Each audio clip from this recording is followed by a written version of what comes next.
Aujourd'hui, on va parler de Marx. On va parler de Marx de façon un petit peu différente. Alors, sachez que j'ai quand même l'intention, vraiment, dans les prochaines semaines, de nous faire un petit résumé de... Voilà.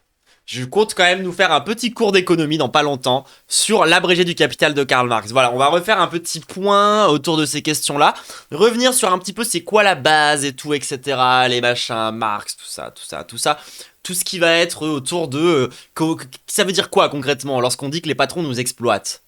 Comment ils nous exploitent? C'est quoi la plus-value? Pourquoi on nous encule avec ça? Bref, revenir sur vraiment les bases économiques de Marx.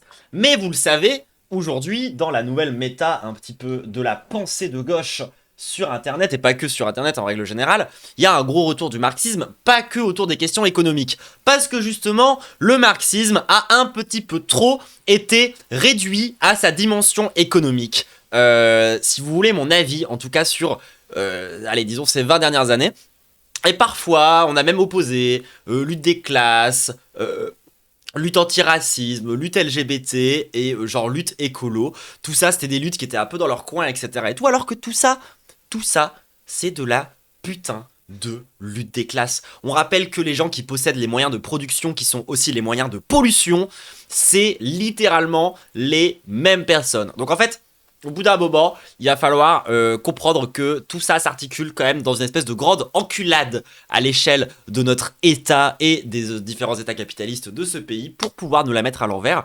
mais aussi pour tout polluer et nous empêcher de transitionner par exemple. Parce que oui, aujourd'hui, on va parler de Marx, mais on va pas parler de Marx dans la position économique. Cette fois-ci, on va faire un petit peu de travail pour, comment dire, réconcilier le marxisme et l'écologie. En fait, ça a toujours été la même chose. Mais on va réconcilier le marxisme et l'écologie. Et on va aussi, juste après, réconcilier l'écologie, enfin pardon, la transidentité avec le marxisme. Et vous allez voir, ça va être super. On va montrer un petit peu que tout ça, finalement, c'est de la lutte des classes, quoi. Ça vous dit, ça vous va, tout le monde, on est parti sur tout ça. Petit article de frustration et petit article de position revue. Voilà, qu'on va s'enchaîner. Marx, écologiste, on vous explique le communisme de la décroissance. Est-ce que je vais forcément faire Marx? Oui.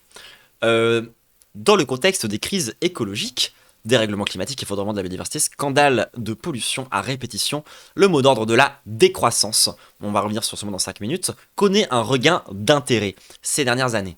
Dans l'encyclique du pape François, Laudato Si, à la petite hype internet autour de l'économiste Timothée Paric, tellement que Macron, en bon roquet de la big tech, s'est senti obligé de sortir sa vanne sur les Amish et le retour de la bougie. Revenons un petit peu sur ce que veut dire décroissance. Plus inattendu et plus dérangeant encore pour les capitalistes et leurs médias, entre parenthèses qui nous ont tous révélé le phénomène, le succès éditorial incontestable du communisme de la décroissance, c'est-à-dire de la relecture écolo de Karl Marx, dont la figure de proue est le philosophe Kohei Saito. En 2020, en pleine crise Covid, un de ses livres s'est vendu à un demi-million d'exemplaires au Japon, son pays d'origine. Son travail, qu'il continue d'enrichir, a été traduit dans de nombreuses langues, dont l'anglais et le français. Il a été invité par l'Institut de la Boétie. C'est d'autant plus frappant que Saito croise un propos grand public et accessible et une analyse universitaire hyper pointue de Marx, tout cela sans mettre son communisme dans sa poche. Et c'est super intéressant. Parce que parfois, on a quand même tendance à imaginer le Japon comme cette espèce de grande nation apolitique, où en fait, les choses se déroulent le long d'un long fleuve tranquille. On a du mal à imaginer qu'il puisse y avoir des révolutionnaires au Japon, alors que, bah si, en fait, hein, tout le monde...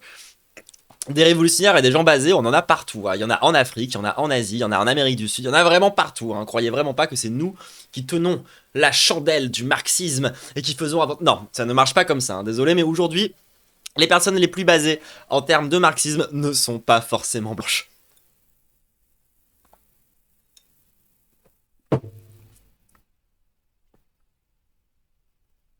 Alors, de quoi parle-t-il et pourquoi c'est important? D'abord, son constat fondamental, les crises écologiques sont des crises du capitalisme. Évidemment, elles découlent de la logique profonde du capitalisme. Comment c'est déjà la dynamique intensive? Cette logique est de transformer toujours plus de choses ou d'actes en marchandises et de proposer une croissance illimitée de la production marchande, c'est-à-dire la fabrication de choses et de services destinés à la vente. Dans les pays occidentaux, le capitalisme aboutit à ce que Saito appelle le mode de vie impérial. Un concept repris aux chercheurs Marcus Wheaton et Ulrich Brand. C'est tout simplement le lifestyle qui nous est donné en modèle ici et maintenant. Il est un envers le monde entier. Tous les humains et humaines et toute la nature est exploitée pour assurer le confort de la population du Nord et de ceux qui, au Sud, arrivent progressivement à ce mode de vie. On peut se goinfrer de chocolat et acheter un nouveau portable tous les 2 ans, changer sa garde-robe tous les 15 jours. Tout cela est rendu possible d'un côté par la dégradation des conditions de travail des ouvriers du Sud, de l'autre par la dévastation de l'environnement du Sud. Un vêtement Chine ou H&M va commencer sa vie dans une usine dangereuse et violente d'Asie du Sud-Est, être porté moins de 30 fois et terminé comme un déchet plastique dans une zone humide protégée au Ghana. Et alors, du coup, ne tombez pas non plus dans la culpabilité, parce que vous avez ce lifestyle, hein, tout le monde. On rappelle que c'est le lifestyle qui nous est aussi un peu imposé quand même par justement tous les grands capitalistes par le monde en fait qui nourrissent en fait derrière ce modèle économique, qui nourrissent en fait ce mode de vie occidental. Et vous habitez en Occident en fait, vous n'avez pas à vous en vouloir d'avoir un mode de vie occidental. Et comme ce n'est pas directement ici sous nos yeux d'occidentaux, l'Occident se vivant comme une jolie Suisse bien verte et proprette, on peut ignorer l'horreur sociale et environnementale. Le marketing est là pour nous y aider. On peut continuer à jouir de notre dernier achat. Et c'est là que vous voyez qu'en fait, l'écologie, l'antiracisme, enfin le décolonialisme et la lutte des classes, c'est pas genre s'articule bien. C'est que c'est la même chose en fait. C'est-à-dire que le fait qu'on exploite les pays du Sud, c'est à la fois genre quelque chose qui a une dimension profondément raciste, profondément sexiste aussi, mais ça on en parlera un peu moins, profondément écocide, et c'est de l'exploitation purement capitaliste en fait. C'est même, enfin je veux dire, je vous rappelle quand même que l'origin story du capitalisme, c'est quand même littéralement le commerce triangulaire à la base. Donc bon, les liens en fait, si vous voulez, entre tout ça, ça devrait quand même être assez évident. Saito va encore plus loin. Le bonheur, le confort du mode de vie impérial est une illusion, un piège infernal. Cette illusion est ce que nous vend littéralement le capitalisme. L'idée est familière des lecteurs et des lectrices de frustration. Le capitalisme cultive en fait les désirs inutiles, nous pousse tous et toutes à bosser toujours plus, à nous crever à la tâche et à nous endetter pour des choses inutiles. Il crée pour nous en réalité un monde de pénurie permanente. Sous le capitalisme, on n'a jamais tout ce qu'on voudrait et en parallèle, on manque de temps pour soi, pour ne rien faire, pour voir ses proches ou contempler un paysage.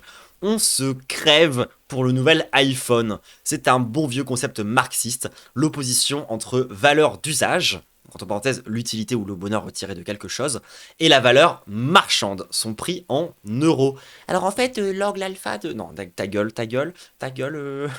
Pardon, désolé. Le capitalisme piétine ce qui fait la vraie valeur de nos vies, car il est là pour encaisser toujours plus de fric, hein, tout simplement. Saito souligne que la fuite en avant, et je vois des gens qui parlent d'intersectionnalité, de convergence des luttes dans le chat, alors sachez que ce n'est pas le même concept, et que ma vidéo qui parle de ces différents concepts sortira bientôt, où on redéfinit tous les concepts, etc. et tout. Je dis pas que c'est pas basé, hein.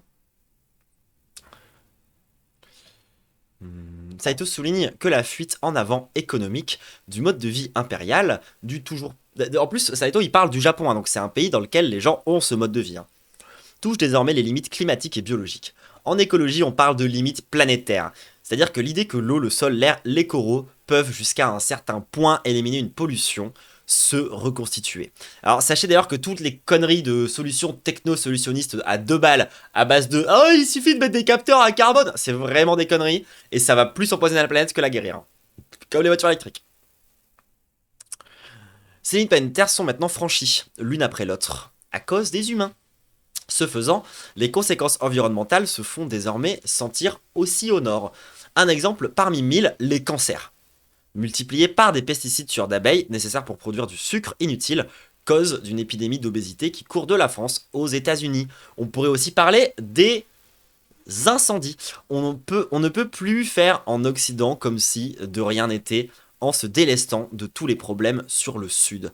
La crise écologique est pour tout le monde et dès maintenant. Alors par contre, pas tomber non plus dans une espèce d'aplanissement absolument total, dans le sens où, ok d'accord, la crise écologique elle est pour nous, mais c'est quand même les pays du Sud qui vont prendre le plus cher. C'est-à-dire que même au pire du pire de ce qu'on connaîtra jamais en termes de désastre écologique, on sera toujours mieux en France. Ça c'est une réalité par contre.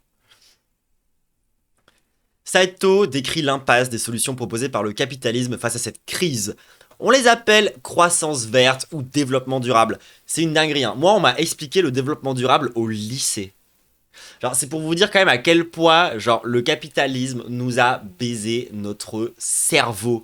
Genre, on m'a parlé de putain de développement durable au lycée en me disant que c'était la solution. Je vais crever. Et dites-vous que on m'en a aussi parlé en école d'ingénieur. Vraiment, enfin, c'est ouf à quel point ces discours autour de la croissance verte et du développement durable, ça en a peut-être pas l'air comme ça, mais c'est des discours qui ont été hyper importantes dans tout ce qui est propagande anti-écolo dans ce pays. Ça a vraiment eu un impact de merde.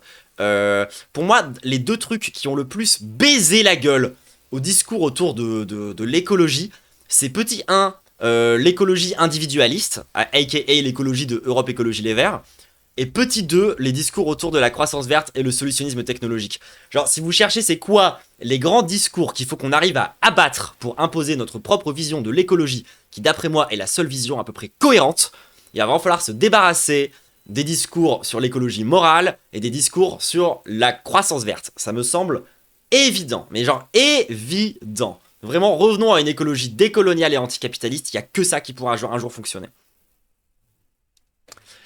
Des économistes mainstream, comme Joseph Stiglitz, promeuvent une relance verte, un keynésianisme vert, dont les principaux... le keynésianisme, c'est la relance par, en gros, de grands projets d'État, ce genre de trucs. Dont les principaux exemples ont été de grands plans d'investissement tels que le Green New Deal de Biden ou le Pacte vert européen. Ah là là, ça donne tellement confiance. Leur logique est de relancer le capitalisme en investissant massivement dans les énergies renouvelables, voire dans les technologies qui promettent de limiter le changement climatique. Capture de carbone, géo-ingénierie pour maintenir directement le climat, ce genre de conneries. Pour Saito, ces grands plans ne marcheront pas pour la planète. Et oui, en fait, c'est-à-dire que si jamais en fait vous prenez un poison, genre du cyanure, là le cyanure c'est le capitalisme. Si vous prenez un poison, genre du cyanure, ce n'est pas en ingérant davantage de cyanure que vous allez survivre. Ça me semble clair, et pourtant, c'est pas évident pour tout le monde apparemment.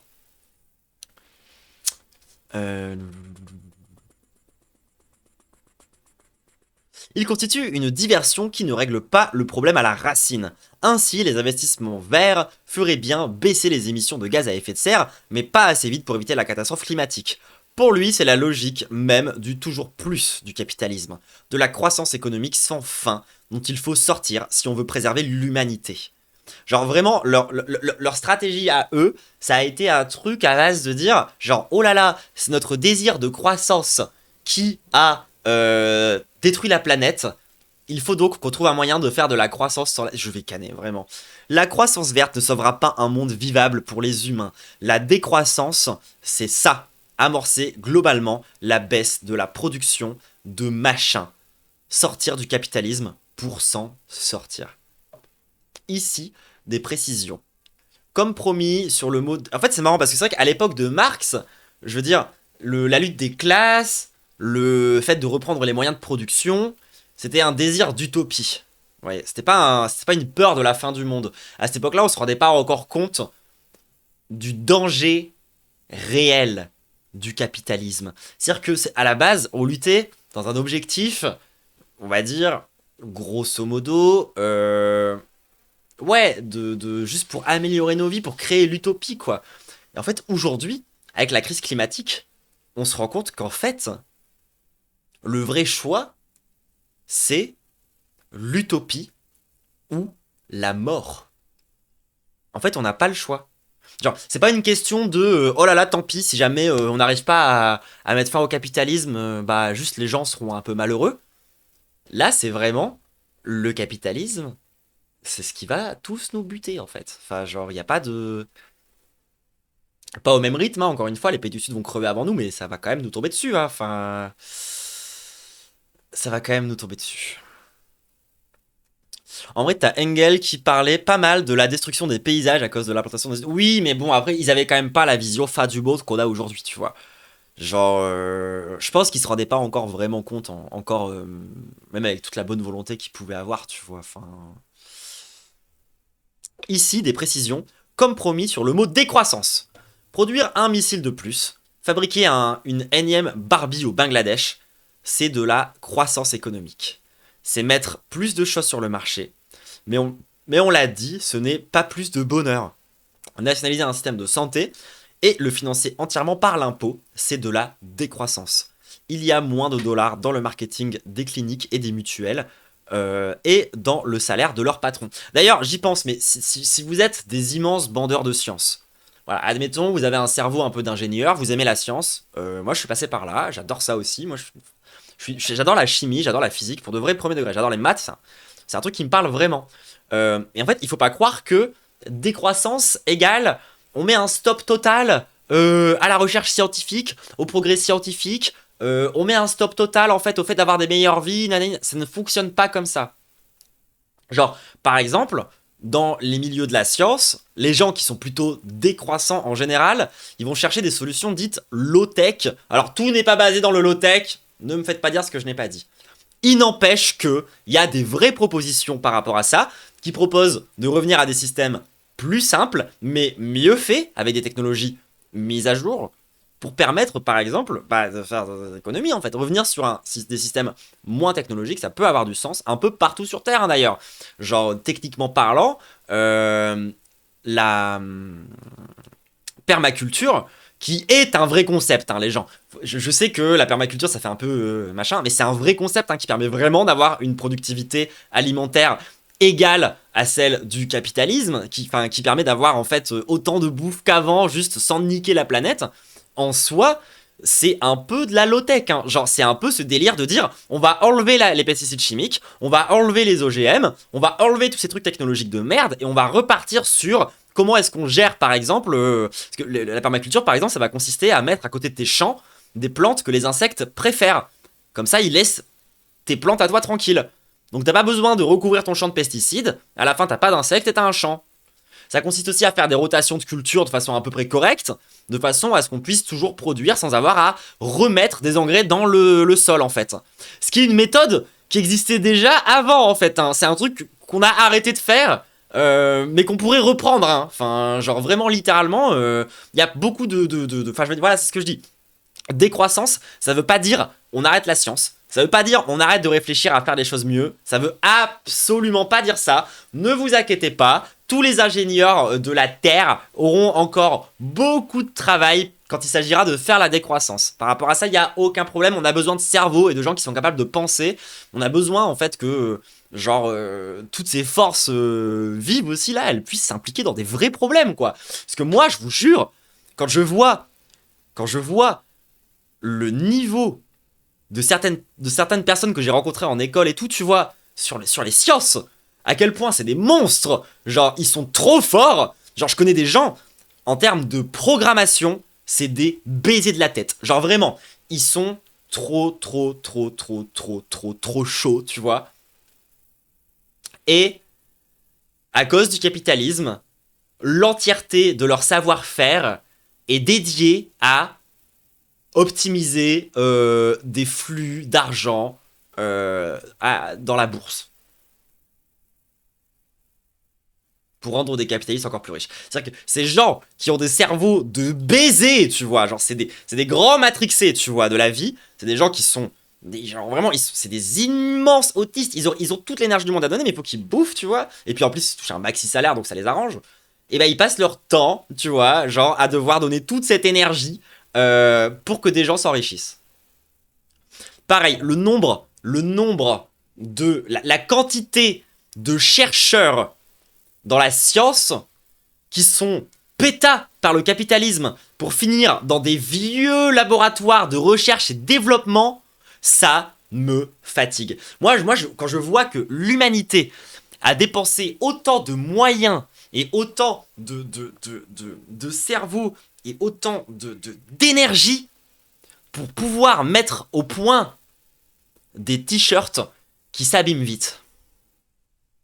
Parce que je vous jure que c'est vrai, les gens, en recherche et développement, dans les boîtes de textile, il y a des gens qui travaillent à longueur de journée pour faire en sorte que vos t-shirts s'épuisent à la vitesse qu'ils veulent.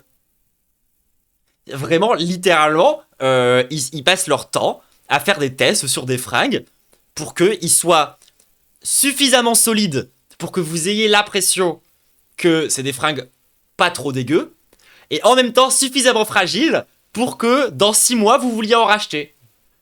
Et je vous jure que c'est des centaines de laboratoires de recherche et développement partout autour de la Terre dans c'est que des trucs comme ça. C'est que des trucs comme ça. La recherche et développement, c'est que des trucs comme ça. C'est tous les cerveaux de la Terre les plus brillants dédiés entièrement à comment est-ce qu'on nous encule. Enfin, vraiment, c'est comme la quantité de cerveau, la quantité de savoir-faire artistique qui est perdu dans la pub. Ça me donne envie de crever, moi, vraiment. Enfin, je vous jure, ça me donne envie de crever. Et salut Rock, comment ça va? Les gens, c'est rock.wav.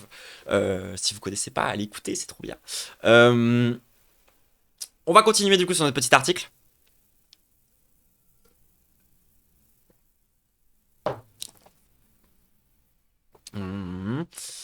Alors, ouais, attendez, du coup, ils expliquaient la décroissance. Nationaliser un système de santé et le financer entièrement par l'impôt, c'est de la décroissance.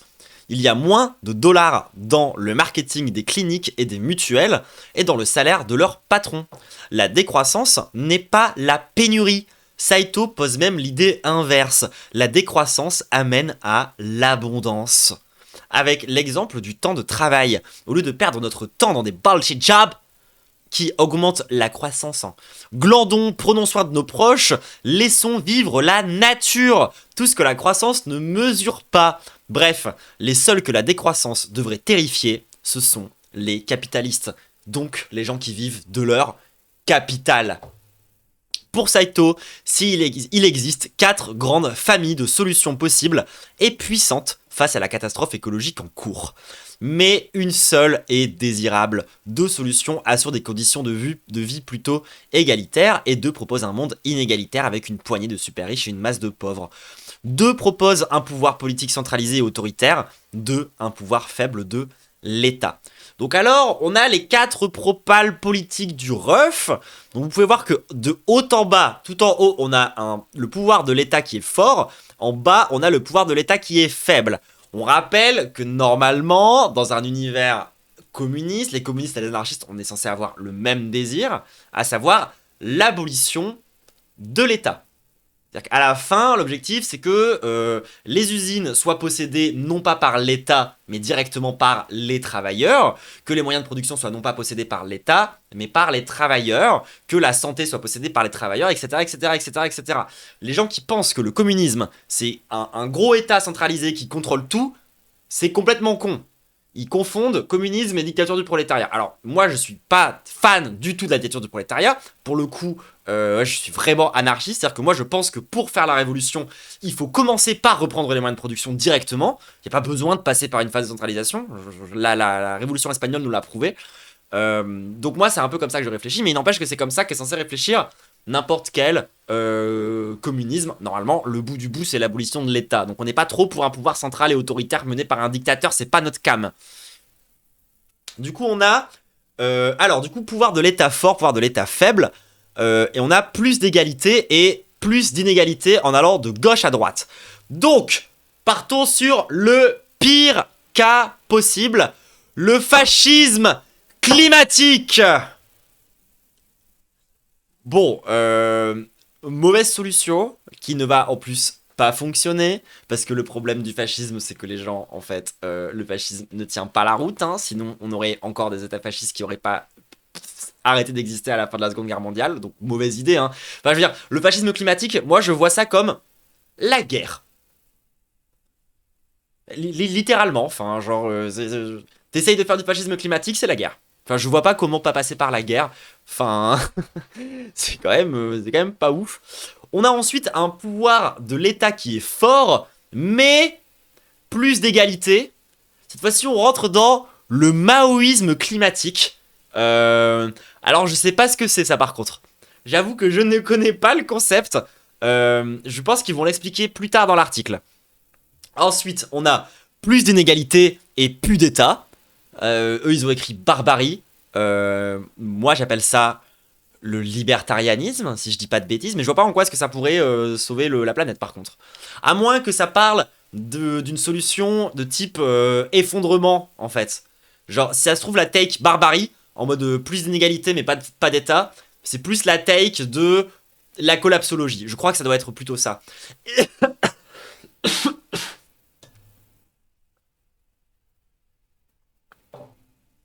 Et du coup, ce que propose Saito, c'est plus d'égalité et moins d'État. Sans surprise, Saito refuse la chute dans un monde policier, super inégalitaire, au profit de quelques-uns en mode Elysium ou le chaos total. Il refuse aussi un centralisme politique égalitaire mais dictatorial qui imposerait la transition écologique d'en haut, qu'il appelle le maoïsme vert, d'accord ? En analysant le capitalisme et ses crises, Saito fait un lien important. C'est le même mécanisme fondamental de celui-ci qui dégrade toujours plus les conditions de travail et la nature. Pour Saito, ce lien était déjà fait par Karl Marx lui-même, et en particulier dans les écrits de la fin de sa vie. On savait depuis longtemps que Marx s'était intéressé à un sujet écolo pointu, l'usure des sols. Un thème nouveau de la science de son époque. L'exploitation agricole intensive était déjà identifiée comme un vol de la nature, le sol étant incapable de reconstituer les nutriments que l'agriculture surconsommait. Auparavant, sans la surexploitation industrielle moderne, la nature entière s'équilibrait de façon vivante, comme le métabolisme d'une plante ou d'un animal. Cet équilibre naturel est cassé au XIXe siècle par l'agriculture capitaliste, qui dégrade les circuits et la santé générale du sol. Petite carte. Qu'est-ce qu'on peut voir sur la carte? Water erosion, wind erosion. Donc là, on voit là où il y a des trucs. Ok, j'ai la flemme. Marx avait aussi fini par voir le lien entre cette exploitation forcenée de la nature et celle des populations et terres colonisées. Pourtant, la lecture classique de Marx était qu'il croyait dans le progrès de la science pour résoudre à la fois la contradiction écologique du capitalisme et pour préparer le terrain d'un travail émancipé du capitalisme. Pour Marx, produire plus vite, de façon plus technique, aurait été une dynamique positive, préparant les conditions d'une émancipation et même la révolution. Eh, pas vraiment. En analysant les notes de lecture de Marx dans la dernière partie de sa vie, longtemps inédite, Saito montre qu'il n'en est rien. Selon lui, Marx était sur le tard en rupture avec l'idée du progrès technique illimité comme solution.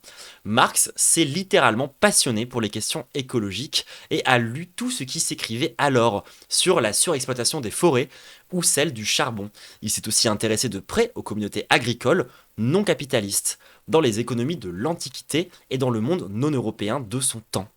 Dans ces communautés, Marx identifie un mode de gestion soutenable au plan écologique, entre parenthèses, car ces petits groupes humains prévoyaient des règles pour ne pas prélever plus que la nature ne pouvait reconstituer, et un monde social équilibré, car il impose un statut égalitaire dans le travail et la propriété commune de la terre, donc pas de riches.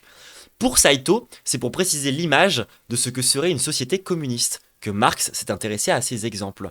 Sans idéaliser un mode de vie rural et archaïque, Marx a tâtonné pour voir ce qu'il fallait retrouver, même dans un mode de vie urbain, le sens de la communauté, une plus grande frugalité, à l'opposé de ce que Saito appelle la sururbanisation trop dépendante de la technologie. Et ça, les gens, je suis désolé, mais c'est super intéressant. Genre, ce retour au concept de communauté qui est fait à travers du coup cet angle écolo, évidemment que c'est aussi en cohérence avec bah du coup derrière nous, nos communautés qu'on peut avoir. Que ce soit la communauté locale, la communauté de fait, genre communauté transgenre, communauté homosexuelle, communauté non blanche, etc. et tout. Tout ça fait sens en fait.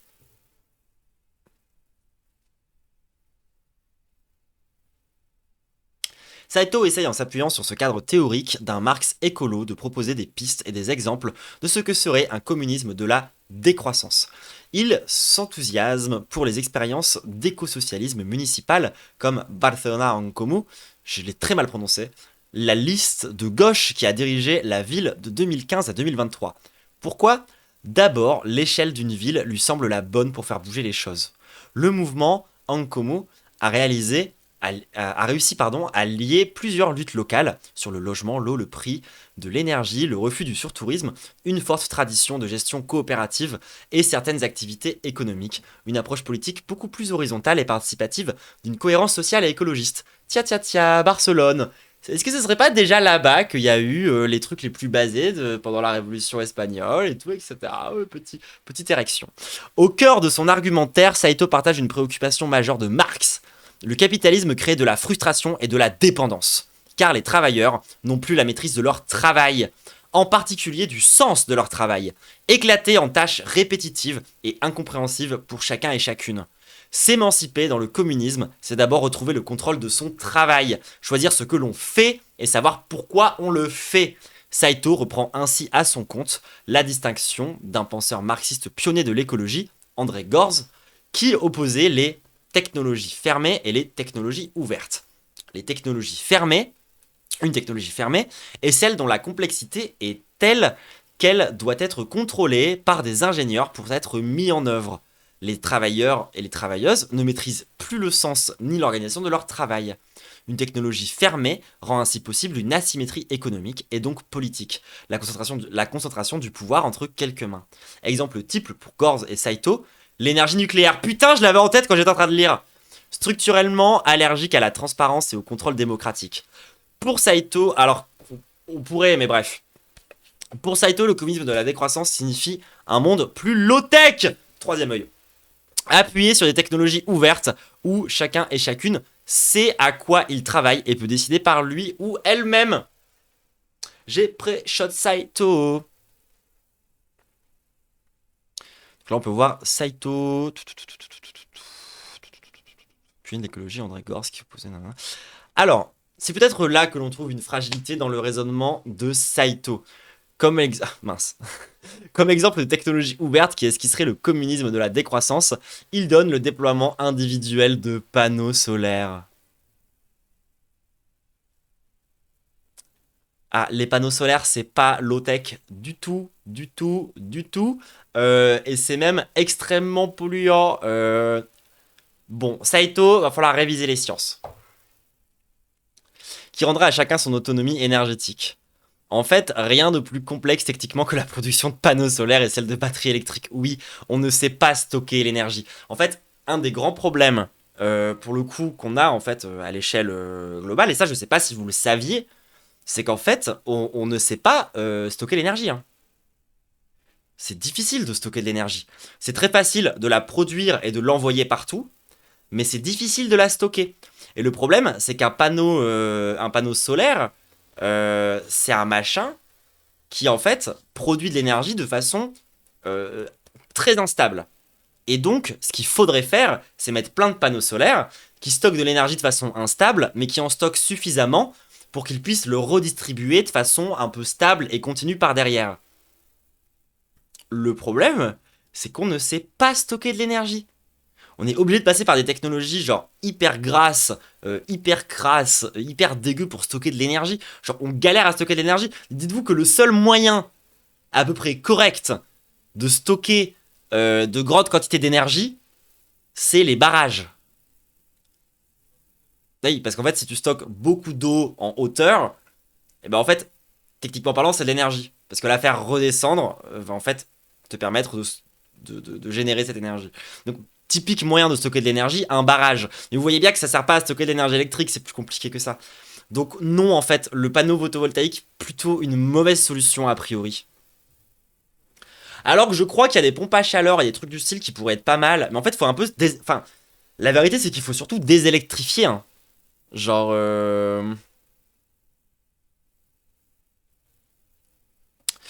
Du coup, ainsi que le raccordement massif à un réseau électrique collectif, oui, voilà, c'est ça.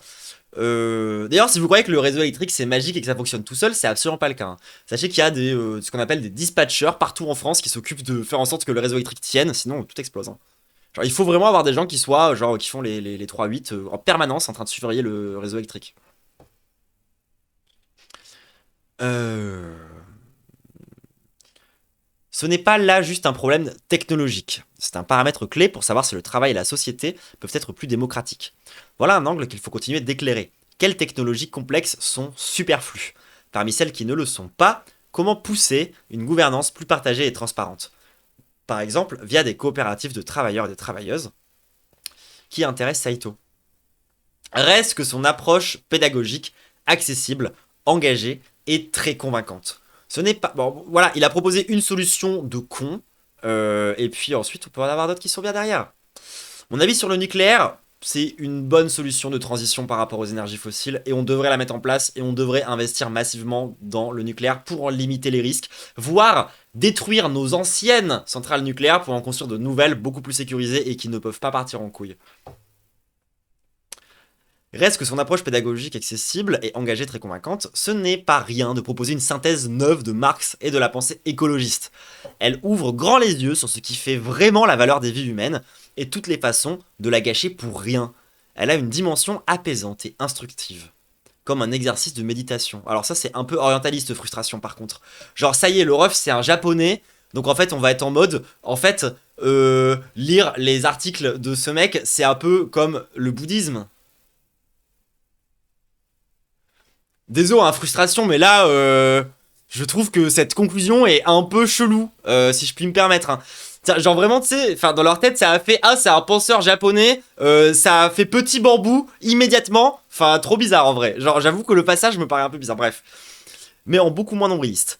Autour de ce principe d'émancipation frugale, Saito permet de faire le lien entre plein d'échelles de transformation, d'action, plein de démarches politiques, lancer une révolution en bloquant tout, refuser des projets technologiques mégalos qui détruisent l'environnement, montrer une activité plus respectueuse des travailleurs et de la nature. Parce que, en fait, spoiler alerte, mais si t'es un tout petit peu antispéciste, tu comprends très rapidement qu'en fait, les travailleurs et la nature, c'est la même chose. Mais bref. Recherchez une vie plus simple et plus authentique. Imaginez comment tournerait une société dont le baromètre idiot ne serait plus la croissance. Écoutez, le gars a l'air un peu entre tradition et modernité. Putain, je vous déteste.